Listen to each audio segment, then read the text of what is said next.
Kaya ngayong tag-init na naman, lahat talaga ng bintana ako sa kwarto ko, binubuksan ko para hindi ako nainitan, lalo na kapag nag-drawing ako dito. Grabe, presko talaga ng hangin dito sa loob. Buti binuksan ko yung bintana ako. Kaso kahit na sobrang init sa umaga, di ko pa rin talaga maiwasang hindi magkape. Kaya para sa mga nagkakape dyan kahit mainit, cheers tayo dyan!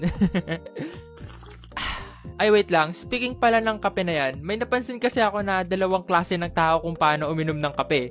Yung una, ito yung mga 30 minutes pa lang, ubos na agad nila yung kape nila. Saka yung pangalawa naman, yung lagpas 1 oras na pero kalahati pala yung nababawas nila dun sa kape na iniinom nila. Kasi ako, kung tatanungin nyo ako, kabilang ako dun sa mga lagpas 1 oras na pero hindi pa rin ubos yung kape nila. Ewan ko, mabagal lang talaga siguro ako uminom ng kape. Eh, kayo ba? Comment nyo yan dyan para malaman ko kung sino yung mga mababagal din uminom ng kape gaya ko. Pero, ayun na nga. Kaya siguro kahit na mainit ngayon, nagagawa ko pa rin magkape kasi nasama ko na sa routine ko yung magkape tuwing umaga. Kaya kahit na ang init-init ngayon, ginagawa ko pa rin. Sa umaga lang hindi yung gaya ng iba dyan na kahit na tanghaling tapat, nagkakape.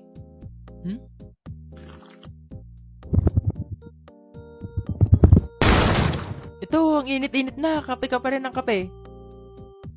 Huh? Oh, ice coffee pala to. My bad. Sige na, inom ka na ulit. At syempre, dahil tag-init ngayon at summer na rin, nauuso na naman yung patok na merienda tuwing tag-init. Gaya ng halo-halo, mais con yelo, at yung paborito kong saging con yelo. Paborito ko tong saging con yelo, pero sa totoo lang, hindi ko na rin talaga maalala kung kailan ako huling nakain neto.